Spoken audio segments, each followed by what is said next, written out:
What you're seeing here is one of the last known photographs of the Romanov family, taken in 1914.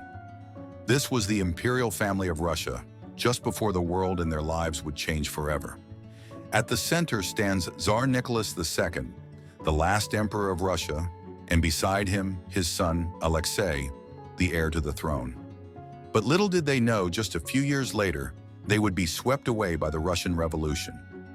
In 1917, the tides of revolution rose, and by 1918, the Romanov dynasty, which had ruled Russia for over 300 years, came to a brutal end. Nicholas, his wife Alexandra, and their 5 children were tragically executed. This photo captures the Romanovs just before their world collapsed. A family frozen in time, unaware that they were living on the edge of history, a tragic reminder of how quickly empires can fall. Here she is, at just 14 years old, the future Queen of England, Princess Elizabeth, captured in 1940 at Windsor Castle.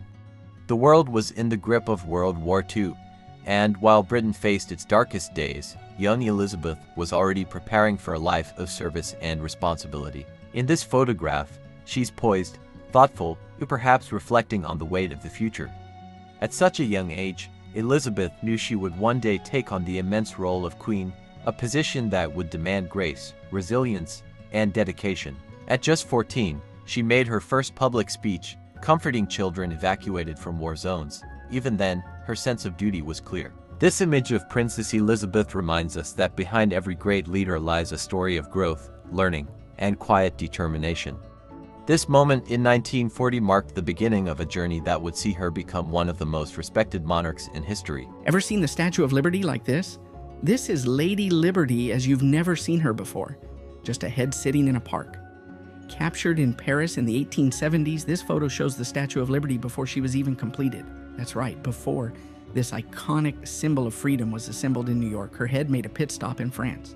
But why was she in pieces? This photo dates back to 1878 when the head of the Statue of Liberty was displayed at the Paris World's Fair. Sculptor Frédéric Auguste Bartholdi designed Lady Liberty as a gift from France to the United States to celebrate friendship and shared values. But creating a statue of this scale wasn't a small task. Bartholdi and his team built the statue in pieces, and the massive sections were showcased in Paris before being shipped to America. The head was proudly displayed to help raise funds and drum up excitement for the project. People could walk around it, marveling at its size and the craftsmanship that went into making it. In 1885, the entire statue was shipped in 350 individual pieces to New York, where it was reassembled on what is now Liberty Island. It's amazing to think that Lady Liberty, now standing tall in New York Harbor, once looked just like this, awaiting her moment to inspire millions. Did Ronald Reagan ever let his presidential image down? In this hilarious photo, you'll see a rare side of Reagan as he rolls with a potentially embarrassing moment. So what exactly happened here? Captured while boarding Air Force One, Reagan's hairpiece slipped, but the Gipper knew just how to handle it. With a big smile and the tip of his hat, he turned an awkward situation into a memorable one. This photo became iconic, showing that even presidents aren't above a little self-deprecating humor. Known for his charm, quick wit, and everyman appeal, Ronald Reagan had a knack for handling unexpected situations with grace. Reagan's willingness to laugh at himself endeared him to the American public, showing that he didn't take himself too seriously. It's no wonder so many people still remember Reagan fondly. He brought a sense of humanity and humility to the office, reminding us that sometimes laughter is the best response. Sometimes the moments that don't go as planned are the ones that stick with us the most. This fascinating image takes us back to Istanbul in the 1960s, where bar owners showed a unique kind of care for their customers. When patrons had one too many, they hired porters like this to safely carry them home. Known as kafalik, these porters were a common sight in the vibrant neighborhoods of Istanbul.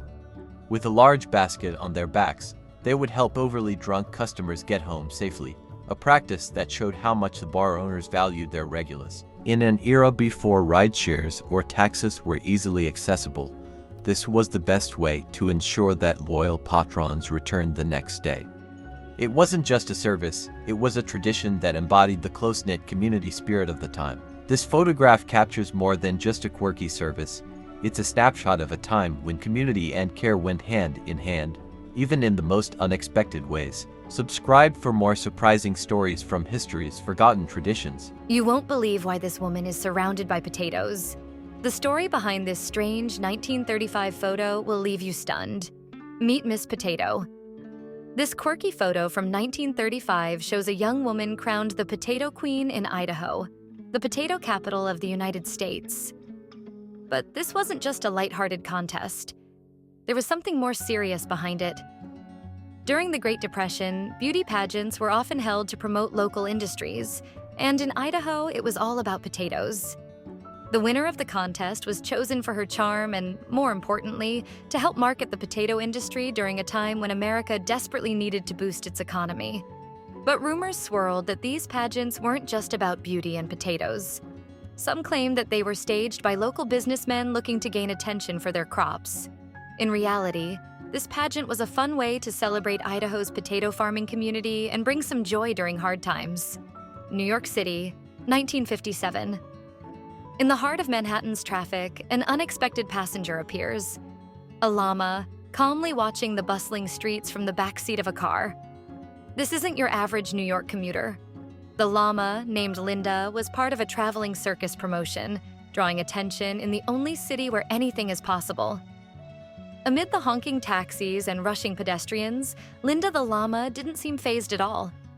She was used to the spotlight, helping to advertise the arrival of the Ringling Brothers and Barnum and Bailey Circus.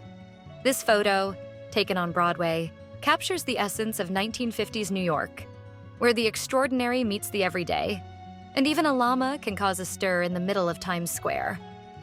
In a city known for its characters, Linda the llama proved that sometimes the most unforgettable New Yorker isn't even human.